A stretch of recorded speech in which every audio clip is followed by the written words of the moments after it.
Last বারের মতো স্কুলের ড্রেসটা কেচে যত্ন করে রেখে দিলাম। তার সাথে গেলাম আজকে কলেজে ফর্ম ফিল আপ করতে। এসে দেখলাম বোন হসপিটাল থেকে চলে এসছে। ঘুম থেকে উঠে মেইন ডিউটিটা করে নিলাম। আগের দিন মারা হসপিটাল গেছিল, ঘরের অবস্থা তো পুরো খারাপ। আর আজকে লাস্ট বারের মতো স্কুলের ড্রেসটা কেচে যত্ন করে ভরে রেখে দেবো। মা তো বোনের সাথে হসপিটাল ছিল, সমস্ত ঘরের কাজ করতে এসেছিল সেদিন। আমার তো অবস্থা পুরো খারাপই হয়ে গেছিল, কাজের তো কোনো শেষ হচ্ছিল না, সব তো হয়েই যাচ্ছিল। আর রান্নাঘরের অবস্থা তো পুরো খারাপ ছিল। সেদিন মারা বোনকে হসপিটাল নিয়ে যাওয়ার সময় তো ঘরের অবস্থা পুরো খারাপ করে দিয়েছিল। পুরো সব দিকে এত নোংরা ছিল আর এত অগোছালো ছিল, আমি তো দেখতেই পারছিলাম। সবকিছু পরিষ্কার করে স্নান করে আমি আমার সব থেকে সুকুনের জায়গাতে চলে এসেছি। উফ, পুজো দিতে আর মায়ের মুখটা দেখতে এত শান্তি লাগে সেটা বলে বোঝানোর মতো না। তারপর ঠাকুরের প্রসাদ দিয়ে দিনটা শুরু করলাম। কিছু জিনিস নেওয়ার ছিল, দোকান থেকে নিয়ে আসলাম। আর মেঘের অবস্থা পুরো খারাপ, বৃষ্টি হলে তো বেশ ভালোই হয়। মা ফোন করেছিল বাবা খেতে আসবে, তাই বাবার জন্য ঝিঙে আলু চিংড়ি দিয়ে একটা তরকারি করব। আমি তো এমনিতেও রান্না করতে পারি না, তার মধ্যে মা এটা বলেছে, আমি তো আরোই পারবো না। ফার্স্ট ক্রেডিট হচ্ছে ইউটিউব না থাকলে তো আমি কোনোদিন করতেই পারতাম। আমি তো ভেবেছিলাম যে আমার মতো কোনো কিছু করে নেবো, বাবা হয়তো খেতে আসবে না, বাট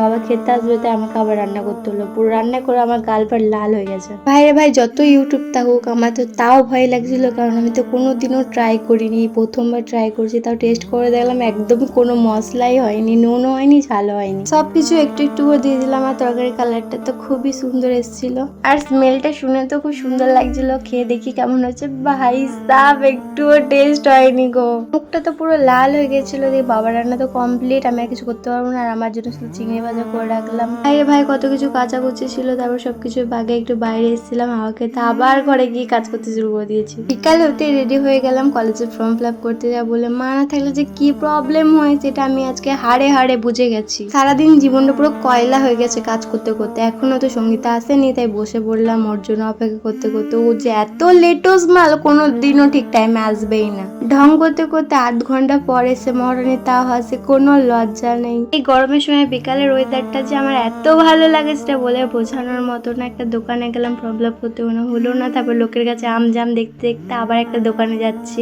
মেবি হয়ে যেতে পারে এখানে। কালকে তো কাকুটা আসতে বলেছিল, জানি না হবে কি না। উফ, ভেতরে কি শান্তি। তারপর সত্যিতে এক এক করে ফর্ম ফিল আপ করছিল, ও করবে তারপর আমি করবো। ও তো 50% অলমোস্ট হয়ে আছে। এদিকে রোজ দিয়েছিল, শুধু কথা বলতে গেছিল। এটা দেখে তো ভাই সাব, উফ, ওই দোকানে 1-1.5 ঘন্টা বসে রাখার পরও তো হলো না। আবার এই দোকানটাতে এসেছি, এই দোকানে হবে নাকি জানি না, বাট এখানেও তো হলো না। ভাইরে ভাই, আমাদের সাথে যে কি হচ্ছে এটা বুঝতে পারছি না। এই নিয়ে আমাদের 3 থেকে 4 দিন ঘোরা হলোই না। এসে দেখি বোনরা হসপিটাল থেকে চলে এসেছে। আর মা আমার জন্য আলুর পরোটাও করেছিল। আর বোন হসপিটাল থেকে এসে এখনো তো এটা খোলেনি। আসার সময় একটা কোল্ড ড্রিঙ্কস এনেছিল আমার জন্য। আর এরা রাধার হানি সেজে ঘুরে বেড়াচ্ছে। অনেকগুলো আলুর পরোটা খেয়েছি, তাই আর ভারী কিছু তো বেশি কিছু খেতে পারবো না, তাই এটা দিয়ে ডিনার করে নেবো। দু বোনে হাফ হাফ করে। ও হসপিটাল থেকে এসেও লজ্জা নেই ওর। কেমন লাগলো জানিও। Thanks for watching, by.